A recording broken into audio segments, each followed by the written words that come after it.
पूर्णिया से चुनाव नहीं लड़ने के लिए लालू परिवार की तरफ से मुझे बार बार ऑफर दिया जा रहा है। पप्पू यादव को महागठबंधन के किसी भी दल का सहयोग मिलने नहीं जा रहा है। पप्पू यादव ने तमाम बेड़ियों को, पार्टी के दलगत जितनी भी सीमाएं होती हैं उसको तोड़कर आज उन्होंने अपना नामांकन कर दिया है। वो कह रहे थे बार बार कि कांग्रेस के झंडे में ही लिपट कर पूर्णिया से वापस जाऊंगा। तो कांग्रेस में तो पप्पू यादव खुद लिपटना चाहते हैं, लेकिन कांग्रेस यहाँ पप्पू से पाला झाड़ रही है कि पप्पू घर भी लुटा चुके हैं और घर में हाथ भी नहीं पकड़ पाए हैं। लालू यादव के घर के पास गए थे, उनके पैरों के पास बैठे हुए थे। पप्पू यादव खुद वो कह रहे हैं। पप्पू यादव ने पूर्णिया के रण में उतरकर आज उन्होंने शंखनाद कर दिया कि वो अब उम्मीदवार हैं, लेकिन पप्पू यादव की उम्मीदवारी सबसे भारी पड़ते हुए दिखाई पड़ रही है पूर्णिया लोकसभा सीट पर। यह सीट इसलिए भी बेहद खास है क्योंकि इस बार लड़ाई पूर्णिया में एनडीए और महागठबंधन के बीच न होकर त्रिकोणीय होने जा रही है। पप्पू यादव लगातार इस बात के लिए लालू परिवार के ऊपर दबाव डालते रहे हैं कि वो हर हाल में पूर्णिया से चुनाव लड़ेंगे। पप्पू यादव ने तो यहां तक कहा कि पूर्णिया से चुनाव नहीं लड़ने के लिए लालू परिवार की तरफ से मुझे बार बार ऑफर दिया जा रहा है कि आप दूसरे जगह स्विच कर जाइए, लेकिन मैं मर जाना पसंद करता हूं, पूर्णिया छोड़ना नहीं। ये पप्पू यादव कह रहे हैं।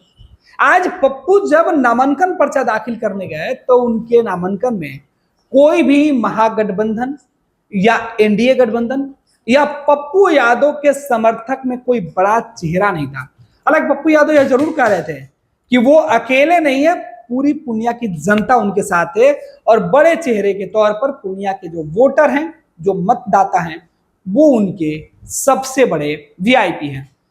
तमाम लोगों के हुजूम के साथ पप्पू यादव बुलेट पर सवारी करते हुए तर पहुंच गए नामांकन करने। लेकिन इधर कांग्रेस के नेताओं से जब सवाल पूछा गया कि पप्पू यादव नामांकन पर्चा दाखिल कर दिए हैं, महागठबंधन का क्या होगा, कांग्रेस के नेता हत्थे से गर्म हो गए। बोले कि कौन पप्पू यादव? पप्पू यादव कांग्रेस में नहीं है और वो कांग्रेस के नेता कैसे हो सकते हैं जब वो महागठबंधन के फैसले के खिलाफ चले गए। तो हमारे साथ हमारे सहयोगी राजीव जी हैं। पप्पू यादव के नामांकन को यह काफी देर से देख रहे थे, समझ रहे थे, इनसे समझेंगे। राजीव जी, पप्पू यादव ने नामांकन पर्चा दाखिल कर दिया और कांग्रेस ने कहा कि हम तो पप्पू यादव से कोई मतलब ही नहीं रखना चाहते हैं और पप्पू यादव कांग्रेस में जाने के लिए अपनी पूरी पार्टी का विलय कर लिए। क्या होगा पप्पू का? बड़ा सवाल कि पप्पू यादव चुनाव तो लड़ रहे हैं, गठबंधन नहीं उनके साथ, पार्टी नहीं है उनके पास, फिर चुनाव के मैदान में कौन सा झंडा पप्पू का सहारा बनेगा? जिस तरह से पप्पू यादव ने कांग्रेस के तमाम दिशा निर्देशों को दरकिनार कर पूर्णिया से के अखाड़े में उतरे हैं, उसे स्पष्ट है कि पप्पू यादव को महागठबंधन के किसी भी दल का सहयोग मिलने नहीं जा रहा है। आरजेडी के उम्मीदवार है कि उम्मीदवार बीमा भारती वहां पहले से हैं, सिटिंग एमपी वहां से संतोष कुशवाहा हैं जो जेडीयू के उम्मीदवार हैं। तो जो महागठबंधन, इंडिया गठबंधन के बनने से पहले जो रणनीति तय की गई थी कि यहाँ 1-to-1 मुकाबला करना है और वैसे सीटें चुनी गई थी, वो करीब 350 से अधिक सीटें थी पूरे देश भर में। तो वहाँ सबसे बड़ा पलीता बिहार में वो पूर्णिया से लग रहा है। जो पूर्णिया की सीट कल तक सिर्फ सीट थी, आज हॉट सीट के रूप में नजर आ रही है। और पप्पू यादव ने तमाम बेड़ियों को, पार्टी के दलगत जितनी भी सीमाएं होती हैं उसको तोड़कर आज उन्होंने अपना नामांकन कर दिया है। अब देखना दिलचस्प ये होगा कि ये आगे पप्पू यादव स्टेप डाउन करते हैं या अंत तक बीमा भारती के खिलाफ मैदान में डटे रहते हैं। राजीव जी, पप्पू यादव ने तो लगभग मैसेज दे दिया। आज नामांकन के साथ ही उन्होंने साफ कर दिया कि वो पीछे नहीं जाएंगे, एक कदम भी पीछे नहीं बढ़ा रहे हैं। और जिस अंदाज में पप्पू यादव नामांकन पर्चा दाखिल करने गए थे, घर में पहले अपनी माँ का आशीर्वाद, परिवार के दूसरे सदस्यों का साथ, घर में दही चंदन लगवाकर और दही गुड़ शक्कर दही खाकर वो निकले थे, जतरा बनाकर निकले थे। और उनके गले में जो माला थी वो बेहद चौंकाने वाली थी। कांग्रेस पार्टी का माला, जो कांग्रेस की निशान है, जो उसकी पहचान है। वो कह रहे थे बार बार कि कांग्रेस के झंडे में ही लिपट कर पूर्णिया से वापस जाऊंगा। तो कांग्रेस में तो पप्पू यादव खुद लिपटना चाहते हैं, लेकिन कांग्रेस यहाँ पप्पू से पाला झाड़ रही है। बड़ा सवाल तो यह कि कांग्रेस से मतलब कांग्रेस पार्टी ने, बिहार कांग्रेस ने पप्पू यादव को अपनाया ही नहीं। जिस कांग्रेस को पप्पू यादव गले में लटकाकर घूम रहे हैं, वही कांग्रेस का रही है कि भाई आप हो कौन? आप 2-3 दिन पहले पप्पू यादव का बयान सब पर जरा गौर कीजिए। पप्पू यादव ने कहा था कि मैं मर जाऊंगा, जहर खा लूंगा, लेकिन पूर्णिया नहीं छोड़ूंगा। तब उन्होंने यह भी कहा था कि मेरी लाश जो होगी वो कांग्रेस के तिरंगे में लपेट कर यहाँ से जाएगी। पप्पू यादव ने भावनात्मक रूप से झकझोरने, कांग्रेस के पार्टी नेतृत्व को या खासकर आरजेडी सुप्रीमो लालू यादव को झकझोरने की तमाम कोशिशें कर ली, लेकिन पप्पू यादव को कहीं से न उनकी पार्टी से साथ मिला। और सबसे इस पे तकनीकी ये है जो आज प्रदेश कांग्रेस के अध्यक्ष अखिलेश सिंह और प्रवक्ता कांग्रेस के बता रहे हैं कि तकनीकी रूप से तो पप्पू यादव अभी भी कांग्रेस में नहीं है, शामिल ही नहीं हुए वो कांग्रेस में। उन्होंने दिल्ली में पिछले 20 मार्च को अपनी पार्टी का तो विलय कर दिया, लेकिन उन्होंने राजद कांग्रेस की सदस्यता सलाखत आश्रम से अभी तक नहीं कटाई, पर्ची नहीं कटाई। और कांग्रेस के लिए यही सबसे बड़ा तकनीकी पक्ष है कि पप्पू यादव जब हमारे पार्टी के सदस्य ही नहीं है तो वो पार्टी के किसी भी दिशा निर्देश का उल्लंघन नहीं कर रहे हैं और बतौर निर्दलीय प्रत्याशी वो चुनाव मैदान में है। ये इशारा हम नहीं कर रहे हैं, ये हम बता रहे हैं। 5 रुपए की रसीद पप्पू नहीं कटाकर भारी गलती कर लिए हैं, क्योंकि पप्पू घर भी लुटा चुके हैं और घर में हाथ भी नहीं पकड़ पाए हैं। ये पप्पू यादव की दास्ता हो गई है। पप्पू यादव अपने बयानों के लिए सुर्खियों में रहते हैं, लेकिन इस बार पप्पू यादव अपनी मिस्टेक के लिए सुर्खियों में है। पार्टी विलय कर लिया, बेटे के साथ कांग्रेस पार्टी में जाकर ज्वाइन तो कर लिया, फोटो सेशन हो गया, लेकिन क्या नहीं हुआ। बिहार में आकर जो पर्ची कटवानी थी 5 रुपए की सदस्यता वाली, वो नहीं कटवाए, और यही कांग्रेस पार्टी के लिए वरदान साबित हुआ, क्योंकि पप्पू यादव को पहले से पता था कि पूर्णिया सीट उनको राजद नहीं देगी, तो वो दावा ठोकेंगे। और कांग्रेस को पता था कि पप्पू यादव हमारी बात नहीं मानेंगे, तो फिर इनके ऊपर हम क्या कहकर अपना पल्ला झाड़ेंगे। तो आज पप्पू यादव से कांग्रेस पार्टी अगर अपना पल्ला झाड़ रही है तो उनके पास तकनीकी तौर पर पप्पू यादव के कांग्रेस में नहीं होने की प्रमाण है, जबकि पप्पू यादव सार्वजनिक तौर पर, फिजिकल तौर पर कांग्रेस को अपना चुके हैं। राजीव जी, पल्ला झाड़ने से कांग्रेस का काम नहीं चलेगा। कांग्रेस पार्टी को खुलकर इस पर बयान देना होगा और पप्पू यादव को रोकना होगा, एक्शन लेना होगा।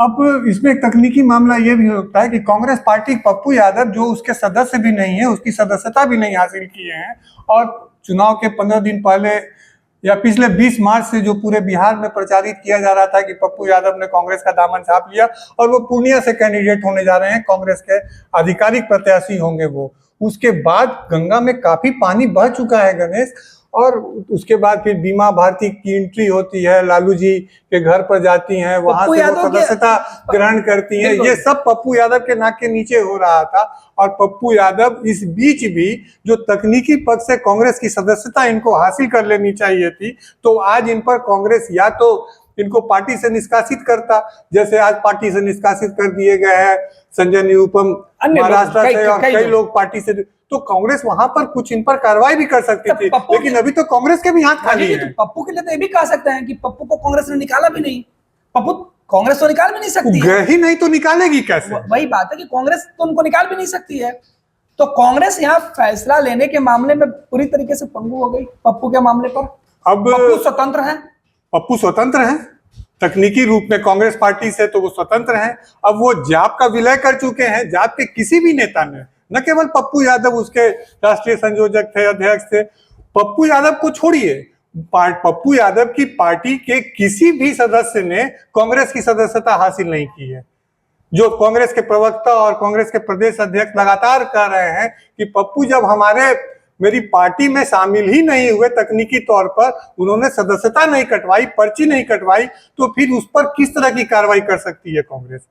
तो यहाँ कांग्रेस के हाथ तंग है। अब आगे देखना दिलचस्प होगा कि आगे चुनाव प्रचार को पप्पू अपने किस सहारे से ले जाते हैं, या फिर उनके समर्थन में और क्या कौन लोग सामने आते हैं। ये तो तय है कि पप्पू यादव को कांग्रेस का साथ नहीं मिलेगा। पप्पू यादव के चुनाव प्रचार में कांग्रेस का कोई नेता नहीं जाएगा।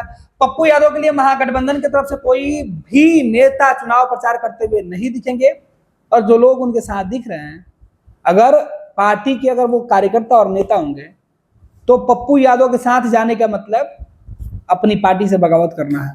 जो भीड़ आज दिखाई पड़ रही थी, जो कह रहे थे कि हम पप्पू यादव के साथ है, वो पप्पू यादव के लोग हो सकते हैं, लेकिन अगर उस पर किसी पार्टी के कार्यकर्ताओं का मुहर लगाया जाए तो शायद उनकी सदस्यता मुश्किल में पड़ जाएगी। तो क्या पप्पू के लिए कोई अपनी सदस्यता अपनी पार्टी को छोड़ेगा? देखिए, पप्पू का वहाँ एक जनाधार है। पप्पू पूर्णिया से पहले भी सांसद रह चुके हैं और वो आज चुनाव अपने बल पर जीतते रहे हैं। प्रस्तावक जो बने हैं पप्पू यादव के, उनमें भी महागठबंधन का कोई नेता नहीं है। कोई नेता नहीं वो है। पप्पू यादव के समर्थक ही वहां प्रस्तावक बने। हालांकि प्रस्तावक बनने के लिए उनको वोटर होने की जरूरत होती है। पूर्णिया सीट से जो वोटर होगा वो आराम से बन सकता है। उसमें कोई कैटेगरी नहीं है कि आपके पास विधायक या सांसद होना चाहिए। तो खैर ठीक है, आम लोग होने चाहिए, वोटर होने चाहिए, और उन वोटरों के दम पर पप्पू यादव संसद जाना चाहते हैं। लेकिन रास्ता बहुत आसान नहीं लग रहा राजीव जी, क्योंकि मुश्किल, अकेले जब गठबंधन की दाल वहां नहीं गल रही थी तो पप्पू अकेले कैसे मैदान मार लेंगे। पप्पू अकेले काफी दिनों से उनकी तैयारी चल रही थी पूर्णिया में, और ये सबसे बड़ा सेटबैक पप्पू यादव के लिए है कि वो उन्होंने अपने पार्टी का विलय किया, लेकिन वो राजद को मैनेज नहीं कर पाए, लालू जी को मैनेज नहीं कर पाए। पप्पू यादव ने कोशिश की थी, मैनेज करने की कोशिश की थी। लालू यादव के घर के पास गए थे, उनके पैरों के पास बैठे हुए थे। पप्पू यादव खुद वो कह रहे हैं, तस्वीरें भी आई थी, और वो कह रहे हैं कि मैं तो पैरों के पास बैठा था, मतलब अर्जुन की तरह, अपने आप को वो कृष्ण का अर्जुन, मेरे लालू प्रसाद यादव को वो कृष्ण की तरह बता रहे हैं कि हम तो अर्जुन की तरह पैरों पे गए थे, हम दुर्योधन की तरह सर के पास नहीं खड़े थे। एक दूसरे को मैनेज करने के लिए दोनों तरफ से प्रयास हुए गणेश। बीमा भारती भी जब वहां नॉमिनेशन करने से पहले और नॉमिनेशन करने के दिन भी वो पप्पू यादव से जाती हैं मिलने के लिए, और वो एक दूसरे को मैनेज करने का खेल चल रहा है। लेकिन अभी तक जो भी एक आधिकारिक इंडिया गठबंधन का आधिकारिक चेहरा आज भी पूर्णिया से बीमा भारती ही हैं, बिल्कुल, और उनका मुकाबला, उनका सीधा मुकाबला वहां के निवर्तमान सांसद संतोष कुशवाहा से है, जो जदयू से पिछली बार भी चुनाव जीते थे। तो अब देखना दिलचस्प होगा कि ये चुनाव क्या पप्पू त्रिकोणीय कर पाते हैं, या फिर वहां सीधा मुकाबला बीमा भारती और संतोष कुशवाहा के बीच सीमित हो जाता है, या ये मुकाबला महागठबंधन वर्सेस पप्पू यादव का रह जाता है, क्योंकि एनडीए के उम्मीदवार तो वहां से क्लीन निकल जाएंगे। ये भी एक संभावना है। तो लड़ना ही नहीं है किसी से। राष्ट्रीय जनता दल के उम्मीदवार और पप्पू यादव आपस में लड़ते रह जाएंगे। एनडीए के उम्मीदवार को तो किसी से लड़ना ही नहीं है। जो वहां जो वोट विभाजित होगा, वो जो अगेंस्ट एनडीए जो वोट है वहां, वो विभाजित होगा, और वो वोट बीमा भारती और पप्पू यादव के बीच वो विभाजित होगा, जिसका सीधा फायदा संतोष कुशवाहा को मिलेगा। इसमें तो दूसरे जो वोटर है राजीव जी, जो नोटा को पसंद किए हुए थे, वो सोचेंगे कि भाई पप्पू और बीमा की लड़ाई में हम अपना वोट क्यों बर्बाद करें। तो वो जाहिर सी बात है कि एनडीए उम्मीदवार को वोट कर सकते हैं, नोटा को वोट कर सकते हैं निश्चित। और ये दिलचस्प होगा कि बीमा भारती के लिए अब लालू यादव किस तरह की फील्डिंग सजा रहे हैं पूर्णिया में। पप्पू की राह आसान नहीं, तो बीमा के लिए भी बहुत मुश्किल है, बहुत मुश्किल है।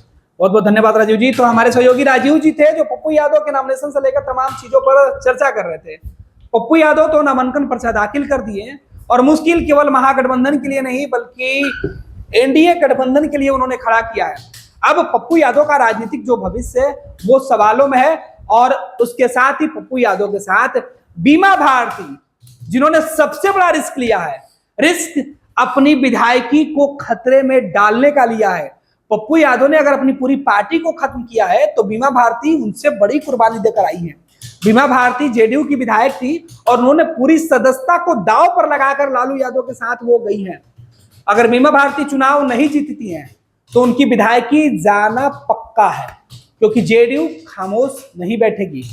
दूसरी तरफ पप्पू यादव का आगे क्या कुछ होगा वो भी देखना दिलचस्प होगा, क्योंकि पप्पू ने पूर्णिया के लिए अपना सब कुछ निछावर कर दिया है। तो ये पप्पू यादव से जुड़ी अपडेट थी, और अन्य खबरों के लिए आप बने रहे फर्स्ट बिहार झारखंड के चुनावी इस सरगर्मी में, चुनाव स्पेशल खबरों के साथ हम फिर जुड़ेंगे, और अन्य खबरों के साथ हमारे जो दूसरे सहयोगी हैं वो भी आपको बिहार सहित देश भर की तमाम राजनीतिक खबरें आपको चुनावी माहौल में पहुंचाते रहेंगे।